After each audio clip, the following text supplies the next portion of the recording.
Hello friends, welcome to Vamja Education. In this video, we will learn Standard 8 Maths Chapter 11 Swadhyay 11.3 Question number 2 no lecture number 19મો આજે આપણે જોવાના છીએ. તો જોઈએ question number બીજો.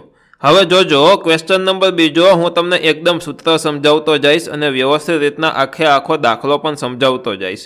જોજો શું કીધું છે 80 સેન્ટીમીટર ગુણ્યા 48 સેન્ટીમીટર ગુણ્યા 24 સેન્ટીમીટર. તમે કહેશો કે આ ગુણાકાર ત્રણ વસ્તુના શું કામ કર્યા? તો જ્યારે આવી રીતના ગુણાકાર કરેલા હોય ત્યારે પહેલાને લંબાઈ કહેવાનું, બીજાને પહોળાઈ કહેવાનું અને ત્રીજાને ઊંચાઈ કહેવાનું. લંબાઈ એટલે લેન્થ, પહોળાઈ એટલે બ્રેથનો બી અને ઊંચાઈ એટલે હાઇટનો એચ. આવી રીતના આપણે કહેવાનું. બરોબર. આ માપ ધરાવતી એક સૂટકેસ છે. એ સૂટકેસને તાડપત્રીના કાપડથી ઢાંકવાની છે. શેનાથી ઢાંકવાની છે? કાપડથી ઢાંકવાની છે, એટલે કે કવર બનાવવાનું છે. આવી 100 સૂટકેસને ઢાંકવા માટે 96 સેન્ટીમીટર પહોળાઈ ધરાવતી તાડપત્રીના કેટલા કાપડની જરૂર પડશે એવું આમાં કીધું છે. તો પહેલા આમાં શું કરવું જોશે? તો પહેલા આપણને ખબર છે કે જેમાં લંબાઈ, પહોળાઈ અને ઊંચાઈ હોય એટલે કે એ 3 ડાયમેન્શન આકૃતિ હોય, 3D હોય. જ્યારે 3D હોય ત્યારે તેમનું પૃષ્ઠફળ શોધવાનું હોય. બરોબર. ઓકે. હવે તાડપત્રી કાપડ છે, એમાં જાડાઈ હોય, પહોળાઈ હોય, પરંતુ ન ગણી શકાય એવી હોય. એટલે કે આપણે જે તાડપત્રીનું કાપડ છે તેને માત્ર લંબાઈ અને પહોળાઈથી જ ડિફાઇન કરવાનું રહેશે. એટલે કે એમનું ક્ષેત્રફળ શોધવાનું રહેશે. એમાંથી આપણને એક વસ્તુ એમની પહોળાઈ આપી દીધી છે 96 સેન્ટીમીટર, પરંતુ એમાં ઊંચાઈ હશે નહીં. તાડપત્રીમાં લંબાઈ અને પહોળાઈ જ હોય એટલે આપણે એનું ક્ષેત્રફળ સાથે સેટિંગ કરશું કંઈક, એટલે જોઈએ જવાબ આવી જશે. બરોબર. તો જોઈએ સૌ પ્રથમ આપણે શું કરશું તો કે સૂટકેસની લંબાઈ, પહોળાઈ અને ઊંચાઈ લખો. પહેલા તો એમ લખું સૂટકેસ માટે. હવે લંબાઈ કેટલી છે તો કઈ જોતું જવાનું. 80 લંબાઈ, 48 પહોળાઈ અને 24 ઊંચાઈ. L બરાબર 80 સેમી એકમે લખવો. B બરાબર 48 સેમી એટલે કે પહોળાઈ 48 સેન્ટીમીટર અને H બરાબર 24 સેમી એટલે કે ઊંચાઈ છે 24 સેન્ટીમીટર. હવે આપણને ખબર છે કે આ શું છે તો કે લંબઘન આકાર હોય. બરોબર. લંબાઈ, પહોળાઈ, ઊંચાઈ સરખો નથી, સમઘન નથી. તો એનું સૂત્ર શું હતું ક્ષેત્રફળ શોધવાનું? તો એમ જ લખીશ કે સૂટકેસનું ક્ષેત્રફળ બરાબર. હવે જોજો આમાં 100 સૂટકેસને ઢાંકવાની છે. બરોબર. તો અહીંયા આગળ 1 લખી નાખું એટલે કે એક જ સૂટકેસનું આ ક્ષેત્રફળ છે. પછી 100 સાથે ગુણાકાર કરશું એટલે કે 100 સૂટકેસનું ક્ષેત્રફળ મળશે. શું હતું તો કે 2 કૌંસમાં લંબાઈ, પહોળાઈ વધતા પહોળાઈ, ઊંચાઈ વધતા ઊંચાઈ, લંબાઈ બરાબર 2 કૌંસમાં લંબાઈ કેટલી છે 80. તો ત્યાં 80 લંબાઈ અને પહોળાઈ છે 48 એટલે 80 ગુણ્યા 48 વધતા પહોળાઈ, ઊંચાઈ એટલે કે 48 ગુણ્યા 24, 48 ગુણ્યા 24 વધતા ઊંચાઈ, લંબાઈ એટલે કે 24 ગુણ્યા 80, 24 ગુણ્યા 80 એકમ છેલ્લે લખશું. હવે ગુણાકાર કરવાના ધ્યાનથી. બરોબર. કારણ કે આમાં બધાની પાછળ 0 વાળું નથી એટલે કે સહેલાઈથી ગુણાકાર નહીં થાય. આખા કરવા જોશે. આમાં એકાદામાં 0 છે પાછળ એટલે એ સહેલાઈથી થોડુંક થાય, પરંતુ એમાં 48 ગુણ્યા 8 કરવા તો પડે જ. તો આપણે ગુણાકાર ધ્યાનથી કરીએ. 2 સૌથી પહેલા 80 ગુણ્યા 48 કરું એટલે કે 48 ગુણ્યા 8 કરું. જે જવાબ આવે એમાં પાછળ 0 હું મૂકી દેશું. 88 64 નો ચોગડો વધી પડી 8, 8 4 32, 33 34 35 36 37 39 39 ને 40. કેટલો આવ્યો 44. ફરી પાછું એકવાર આપણે કરી લઈ. 48 ગુણ્યા 8, 8 8 64 નો ચોગડો વધી પડી 6, 8 4 32, 33 34 35 36 37 38. જો આપણે કંઈક ભૂલ હતી, જોયું 38 4 આવ્યું અને પાછળ આપણે આ એક 0 બાકી છે એ 0 મૂકી દેવાનો એટલે 38 40 વધતા 48 ગુણ્યા 24 કરવું જોશે. તો 48 ગુણ્યા 24 તો સૌથી પહેલા 0 મૂકવાનો.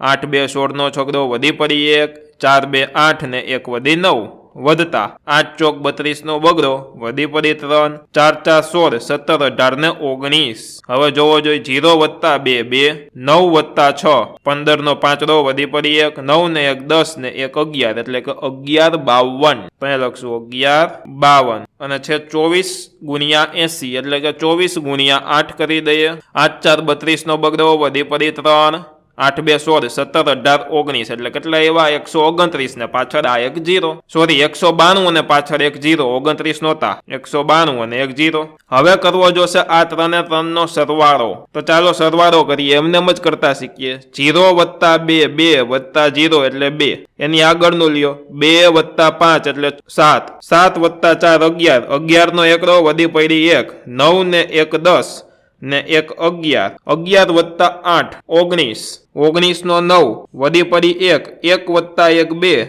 1 3 4 5 6 એટલે કે 6 9 1 2 2 ગુણ્યા 6 9 1 2 આ રીતના તમે પ્રેક્ટિસ કરીને શીખી શકો છો હવે 6 9 1 2 ગુણ્યા 2 આ ગુણાકાર કરવો પડે તો કે હા 2 2 4 2 1 2 9 2 18 નો 8 વધી પડી 1 6 2 12 ને 1 13 13 8 2 4 તો બરાબર 13 8 2 4 પૃષ્ઠફળ હોય કે ક્ષેત્રફળ હોય એકમ લખી ઉપર વર્ગ લખવો તો 13 8 2 4 સેન્ટીમીટર વર્ગ હવે આ આપણને એક સુટકેસનું ક્ષેત્રફળ મળ્યું હવે કેટલી સુટકેસ છે 100 સુટકેસ છે 100 સુટકેસ હોવાથી પાછળ આપણે 2 મીંડા ઉમેરી દઈએ એટલે કે આને 100 સાથે ગુણ્યા તેથી 100 સુટકેસનું ક્ષેત્રફળ બરાબર 13 8 2 4 13 8 2 4 ગુણ્યા 100 હવે જોજો હું આવી રીતના શું કામ બોલું છું 13 8 2 4 તો કે જો તમે આવી રીતના આંકડા બોલવાનું રાખશો તો તમારે ભૂલ ઓછામાં ઓછી પડશે 13,824 એમ બોલો તો બોલવામાં થોડુંક લાંબુ થાય અને એમાં ભૂલ પડવાની પણ શક્યતા જાજી હવે જોજો શું આવશે 13 8 2 4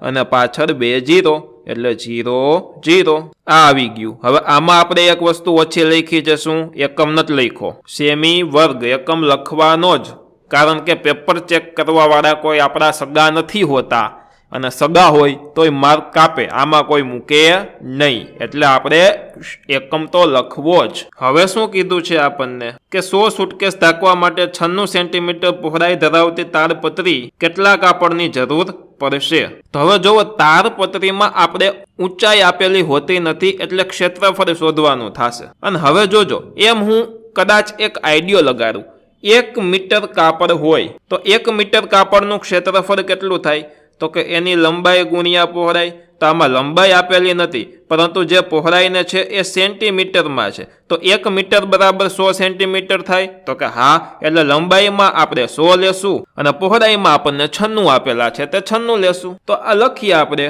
1 મીટર કાપડનું ક્ષેત્રફળ બરાબર લંબાઈ ગુણ્યા પહોળાઈ હવે રીતના તમે આખું લંબાઈ ને પહોળાઈ ન લખો તોય ચાલે L ગુણ્યા B લખો તોય ચાલે તો 1 મીટર બરાબર કેટલા સેન્ટીમીટર 100 સેન્ટીમીટર એટલે એના આપણે પેલા 100 લખ્યા શું કામ તો કે મીટરમાંથી ક્ષેત્રફળમાં ફેરવવા છે એટલા માટે ખરેખર લંબાઈ આપણને આપેલી નથી પરંતુ પહોળાઈ છે એ આપણને આપેલી છે અને મીટરમાંથી ક્ષેત્રફળમાં ફેરવવા હોવાથી લંબાઈમાં આપણે 100 લઈ લીધા કારણ કે 100 સાથે ગુણવાના હોય પહોળાઈ કેટલી છે 96 એટલે ગુણ્યા 96 એટલે કે 96 0 0 હવે આમાં એકમ ફરી જાય હો પરંતુ ક્યારે અત્યારે જોજો એમ જ લખવાનું છે અત્યારે અહીંયા આપણે સેન્ટીમીટર જ લખશું કારણ કે 1 મીટર બરાબર પહોળાઈ 96 આપી છે એટલે 96 00 સેન્ટીમીટર એ ટાઈપનું જ આપણે લખવાનું આનું ક્ષેત્રફળ જેટલું થશે એટલું જ ક્ષેત્રફળ એટલા સેન્ટીમીટરનું થશે એટલે અહીંયા હું સેમી વર્ગ જ લખીશ પરંતુ હવે આપણે જે ભાગાકાર કરશું એમાં પછી એકમ ફરી અને છેલ્લો જે જવાબ આવશે એ મીટરમાં આવશે તો અહીંયા શું કર્યું આપણે 96 00 સેન્ટીમીટર વર્ગ હવે 100 સુટકેસ ઢાંકવા માટે કેટલા કાપડની જરૂર પડે તો 100 સુટકેસનું ક્ષેત્રફળ આપણને કેટલું મળ્યું હતું ક્ષેત્રફળ ન હોય ખરેખર પૃષ્ઠફળ હોય એટલે અહીંયા આપણે પૃષ્ઠફળ લખવું જોશે તો 100 સુટકેસનું પૃષ્ઠફળ એટલું મળ્યું હતું કાપડનું ક્ષેત્રફળ એટલું છે તો આ ભાંગા આ કરી દેવાના આપણે તો 100 સુટકેસ ના કવર માટે જરૂરી કાપડ બરાબર સુટકેસના પૃષ્ઠફળ ભાંગા કાપડનું ક્ષેત્રફળ એટલે કે 13 8 2 4 0 0 ભાંગ્યા 96 0 0 અને આમાં જે જવાબ આવે એમાં આપણે અહીંયા મીટરમાં ફેરવી નાખ્યું છે એટલે એમાં મીટર લખવું હવે જોજો 0 0 પહેલા ઉડાડીએ આ 0 આ 0 આ 0 અને આ 0 ઉડાડ્યા. હવે પ્રોપર રીતના આપણે આની સાથે 96 ને ભાગવા જોશે. તો તમે કહેશો કે સાહેબ અમને 96 નો કર્યો તો નો આવડે. તો કોઈને નો આવડતો હોય, મને નો આવડતો હોય, પરંતુ એમ છતાંય આપણે થોડીક બુદ્ધિ લગાવી અને ભાગી દેવાના. 13, 8, 2, 4 ભાગ્યા 96. ચાલો એક આની હું શોર્ટકટ તમને આપું, બરોબર? જો આમે કરી શકો. 96 ને હું આવી રીતના લખી શકું. જો આ વૈદિક મેથેમેટિક્સ છે, આ રીતના એમાં વિચારાય. તો 96 ને હું 100, એની નજીકના 0 વાળું શું છે તો કે 100, અને એમાંથી હું 4 બાદ કરું તો 96 આવે. તો કે હા 100 - 4 લખી શકું. તો કે હા સર લખી શકો. તો હવે આમાં એટલે કે 13, 8, 2, 4 એમાં નીચે 100 - 4 લખી શકું. તો કે હા લખી શકો સર. હવે શું કરશું? 3, 1, 3, 8, 2, 4 એકની નીચે 100 લઈ લ્યો, વચ્ચે માઇનસની નીચે નિશાની મૂકો. 1, 3, 8, 2, 4 અને છેદમાં 4 લખો. 2 કટકા કરી દીધા. તો કે હા આને 100 સાથે ભાગો, આને 4 સાથે ભાગો, તો તમારો જે જવાબ આવે એમાં આડાશે પછી બાદ બાકી કરી નાખો તો મેળ આવી જાય. આ રીતના પણ તમને સહેલું પડે, પરંતુ આપણે એવું કાંઈ નથી કરવું. ડાયરેક્ટ 96 સાથે ભાગવાનો ટ્રાય કરીએ. જો 96 એ 100 નજીકની સંખ્યા છે. 96 એકા 96, આ 138 છે, એ પેલા લ્યો, બરોબર? તો 138 માં એક તો 96 એકા 96 સાથે ભાગ ચાલશે. પછી 96 ની નજીકની સંખ્યા 100 થાય, બરોબર? ઓકે, તો 100 2 200 થાય. તો 96 2 200 થી થોડુંક ઓછું થતું હશે, પરંતુ અહીંયા તો 138 જાજુ ઓછું છે, એટલે 2 સાથે તો ભાગ ચાલશે જ નહીં. તો 96 એકા 96 સાથે ભાગ ચાલે, બરોબર? આગળ 0 મૂકી દઉં, કારણ કે 138 માંથી 96 બાદ કરશું તો 8 માંથી 6 જાય તો 2 આવે. અહીંયા 10 કો 13 અને આગળનામાં 1 નો ઘટાડો. 13 માંથી 9 જાય તો 4 આવે, એટલે 4 લખ્યા. હવે ઉપરથી આપણે આ બગડો ઉતારવાનો થાય, તો બગડો ઉતારું. હવે જોવો 100 5 500 થાય, એટલે 6 નું 5 500 કરતા થોડોક ઓછું થશે, પરંતુ 422 કરતા તો વધારે થશે, એટલે 5 સાથે ભાગ નહીં ચાલે. 6 નું 4 સાથે હું કરવાની ટ્રાય કરું તો 6 નું 4 એટલે કે 6 4 24 નો ચોગડો, વધી પડી 2, 9 4 36, 37 ને 38, તો 384 આવ્યા. તો કે હા આના કરતા ઓછો આવે, 384 આમાંથી બાદ કરો તો 10 કા લ્યો. અહીંયા 12, અહીંયા 1, 1 પછી 11 અને આગળનામાં 1 નો ઘટાડો. 12 માંથી 4 જાય તો આવશે 8, 11 માંથી 8 જાય તો આવશે 3, 3 માંથી 3 જાય તો આવશે 0. તો શું આવ્યું? 38 વધ્યું. હવે ઉપરથી ઉતાર દેશું ચોગડો. તો જોવો જોઈએ, આપણે કર્યું હમણાં 6 નું 4 કર્યું હતું, એટલે ઉપર 4 લખવા પડે અહીંયા. તો કે હા હવે 6 નું 4 કર્યું હતું તો 384 આવ્યું હતું. તો અહીંયા જોવો જોઈએ 384 આવ્યું, એટલે ફરી પાછો 4 સાથે ભાગ ચાલશે. તો કે 4 સાથે ભાગ ચલાવો તો 384. આ રીતના તમે ભાગાકાર કરી શકો.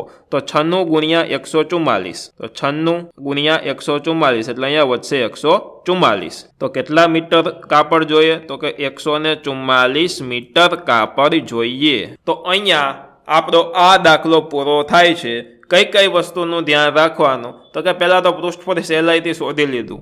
પછી પહેલી વસ્તુ આવે, અહીંયા આપણે 100 મૂક્યા. શું કામ? તો કે અહીંયા મીટર છે, અહીંયા સેન્ટીમીટર છે, એટલે આપણે 1 મીટર બરાબર આમાં કેટલા સેન્ટીમીટર થાય એના અંદાજે આપણે કર્યું. તો 9600 સેન્ટીમીટર વર્ગ, એવી રીતના આપણે શોધ્યું. 100 સુટકેસ છે પાછી, એટલા માટે. અને પછી આપણે કુલ પૃષ્ઠફળમાંથી આ ક્ષેત્રફળ ભાગાકાર કરી નાખ્યો, એટલે આપણને આ વસ્તુ મીટરમાં જવાબ મળી ગયો. શોર્ટ એન્ડ સિમ્પલ દાખલો તો નથી, પરંતુ લોંગ અને પ્રેક્ટિસ કરો તો સિમ્પલ થઈ જાય એવો આ સરસ મજાનો દાખલો પૂરો થાય છે. આશા રાખું છું કે આ દાખલો હવે તમે એકદમ વ્યવસ્થિત રીતના સમજી ગયા હશો. જો મજા આવી છે, સમજાનો છે, તો ચોક્કસથી તમારે અત્યારે વિડીયોને લાઇક કરવાનો છે. ચેનલમાં નવા હોવ તો સબસ્ક્રાઇબ કરીને બેલ આઇકન ચોક્કસથી દબાવવાનો છે, તથા આ વિડીયો સમજાનો કે નહીં તે તમે મને કોમેન્ટ બોક્સમાં કોમેન્ટ કરીને જણાવી શકો છો. અને હા, તમારા ધોરણના કોર્સ ખરીદવા માટે પ્લે સ્ટોરમાંથી વામજા એજ્યુકેશન એપ્લિકેશન ડાઉનલોડ કરો. ધન્યવાદ.